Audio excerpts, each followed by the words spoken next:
बिस्मिल्लाहिर्रहमानिर्रहीम अस्सलामुअलैकुम रहमतुल्लाह। शहबाज हुकूमत के ख़ात्मे का अमल शुरू हो गया है और पार्टी के अंदर भी और हुकूमत के अंदर भी इस वक्त शदीद तरीन बगावत का सामना करना पड़ा है, इस हुकूमत को भी और नून लीग को भी।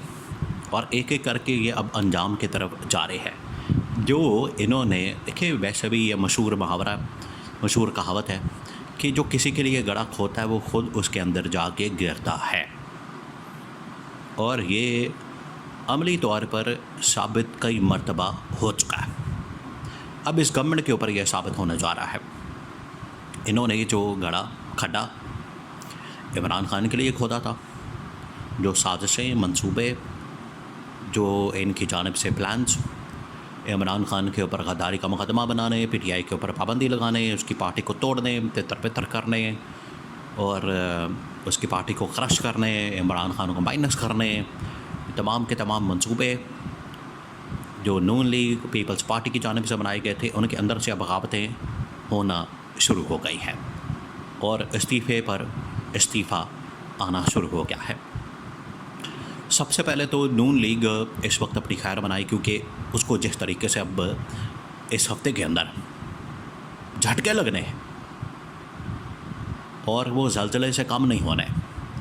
पहले तो ये कि जो इलेक्शन ट्रिब्यूनल्स के मामले के ऊपर लाहौर हाई कोर्ट की चीफ जस्टिस आलिया नीलम ने जो फ़ैसला दिया है कि हमने किसी सूरत में जो जजेस हैं यहाँ पर इलेक्शन ट्रिब्यूनल्स के मामले पर वो नहीं तब्दील करने, उनको नहीं बदलना और वो वैसे काम करते रहेंगे जिस तरह से वो पहले काम कर रहे थे।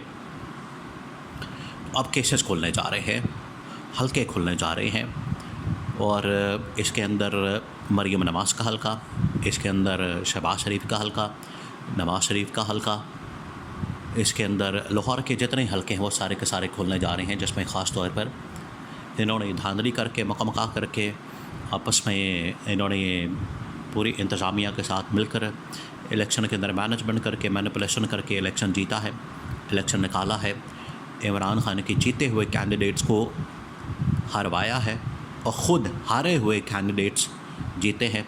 और ये हारे हुए थे जिसके अंदर नवाज़ शरीफ भी शामिल है। नवाज़ शरीफ को डॉक्टर यास्मीन नासिर ने एक तगड़ी लीड के साथ हराया, लेकिन बाद में फॉर्म 47 से ये जीत गए, 2 नंबरी करके, हेर फेर करके, धांधली करके, जो कि इनका खासा है। और सारी ज़िंदगी ये करते आए, इस वजह से इनको कोई शर्म महसूस नहीं होती। कोई बंदा पहली मरतबा ये काम करे, 2 नंबर काम, और हेर फेर करे, तो उसको दिल में ज़रूर ये बात खटकती है। लेकिन ये जो शरीफ ख़ानदान है या ज़रदारी ख़ानदान है, ये इनकी सियासत का मतमा नज़र या इनकी सियासत जो है वो कई 100 सालों से, कई सालों से, पिछले 50-60 सालों से इसी चीज़ पर है। धांधली करनी है, हेर फेर करनी है, 2 नंबरी करनी है। तो जिस तरह से नवाज़ शरीफ जीता है, नवाज़ शरीफ की सीट ख़तरे में पड़ गई है, मरीम नवाज़ की सीट ख़तरे में पड़ गई है। मरीम नवाज़ की सीट ख़तरे में पड़ गई तो इसका मतलब कि पंजाब गवर्नमेंट ख़तरे में पड़ गई। शहबाज शरीफ की सीट ख़तरे में पड़ गई है, शहबाज शरीफ की सीट ख़तरे में पड़ गई तो इसका मतलब है कि फेडरल गवर्नमेंट ख़तरे में पड़ गई। और बाकी ये जो छोटे मोटे आपको मिनिस्टर्स इधर उधर दाएँ बाएँ नज़र आते हैं, चलते फिरते, गाड़ियों के अंदर प्रोटोकॉल एंजॉय करते, थोड़ी देर के लिए एंजॉय करना है, ज़िंदगी के मज़े ले रहे हैं, सरकारी खाते लगे हुए हैं, कर रहे थे, कोई बात नहीं। दूसरा ये कि नून लीग के अंदर से इस्तीफ़े आना शुरू हो गए हैं। डॉक्टर आसिफ करमानी, जिस तरह से डॉक्टर आसिफ करमानी पाकिस्तान मुस्लिम लीग नून के साथ बड़े लॉयल थे, वफ़ादार थे, अब उन्होंने बाकायदा तौर पर पार्टी को छोड़ने का ऐलान कर दिया और कहा है कि नून लीग जैसी करप्ट, नून लीग जैसी जाली हुकूमत, नून लीग जैसी 2 नंबर हुकूमत कभी नहीं देखी। और ये एक रियलिटी है कि पाकिस्तान में अगर कोई सबसे मकबूल शख्सियत है तो वो सिर्फ़ और सिर्फ इमरान खान है। अब ये वो शख्स बात कर रहा है जो कि नून लीग का हामी रहा और नून लीग की पार्टी को छोड़ के अब आज़ाद हो गया।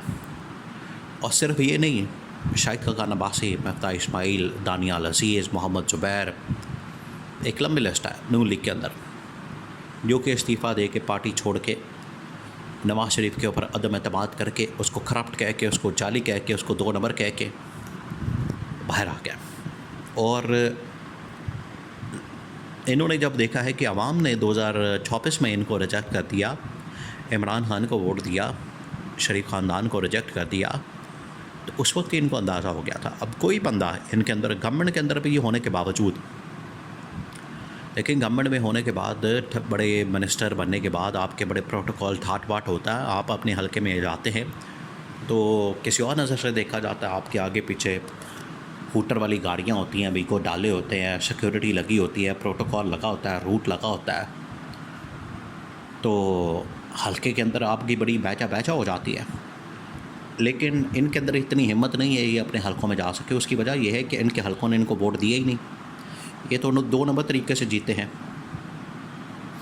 या तो ये शाद रफ़ीक की तरह मान जाता है कि जी हाँ जी हम हार गए हैं, रिज़ल्ट को चेंज नहीं करना, कोई अंदर दो नंबरी नहीं फेरनी, झोरलू नहीं फेरना, डांग नहीं फेरनी, तो हम हार जाते हैं। लेकिन इन्होंने ऐसा नहीं किया। अब नून लीग अंदर से टूट फूट का शिकार शुरू हो चुकी है। जो ये आए थे करने, इसके साथ इमरान खान के साथ करने आए थे, पीटीआई के साथ करने आए थे, लेकिन अब इनके अपनी पार्टी के अंदर से बगावत, टूट फूट का शिकार, और लीडरशिप के ऊपर, लीडरशिप ऐसे इनके अंदर है ही नहीं। नून लीग के अंदर कोई नवाज शरीफ को लीडर मानता ही नहीं। वो लीडर नहीं है, वो डीलर है। इसी तरह से जो आसिफ ज़रदारी है वो लीडर नहीं है, डीलर है। डीलिंग करना, मुकमुका करना, और रल मिल के कोई लुट मारे का प्रोग्राम बनाना, हलवे मांडे का प्रोग्राम बनाना, बस ये इनको आता है। इसके आगे कुछ नहीं आता। आप ये देखें कि इन्होंने पिछले 50 साल से किस तरह से आईपीपीएस की मद में अरबों डॉलर्स बना लिए। हर महीने जो है 200-300 अरब रुपया इनके अकाउंटों के अंदर जा रहा है। तो उनको क्या फ़िक्र होगी? बिजली महंगी हो, सस्ती हो, महंगाई हो, बेरोज़गारी हो, मुल्क के अंदर क़यामत आ जाए, मुल्क के अंदर अज़ाब आ जाए, मुल्क का बड़ा गर्क हो जाए, इनको क्या फ़िक्र है? इनके तो आईपीपीस लगे हुए हैं सॉवरन गारंटियों के साथ। उसके अंदर रियासत जो है वो बाकायदा तौर पर एक फ़रीक बन के एग्रीमेंट करके सारे मामलात इन्होंने ऐसे सेट किए हुए हैं, ऐसा जकड़बंद किया हुआ है कि रियासत पाकिस्तान को इनको पैसे देने हैं, और 50-50 साल, 100-100 साल के मुआहदे किए हुए हैं। तो ये इनका लुट मारे का प्रोग्राम होता है। लोग अब इनसे जा रहे हैं, इस्टेब्लिशमेंट भी इनसे तंग हो रही है इसी वजह से, क्योंकि इस्टेब्लिशमेंट को पता लग गया। और इनके ख़िलाफ़ जो कैंपेन शुरू हुई है, ये आईपीपीस की ऐसी नहीं हुई। इस्टेब्लिशमेंट ने अब इनके ख़िलाफ़ कैंपेन शुरू कर दी है। अब इनकी 2 नंबरियाँ खोलनी शुरू कर दी हैं। अब ये बस इनका खामदान शुरू हो गया है। अब इनका जाना ठहर गया है।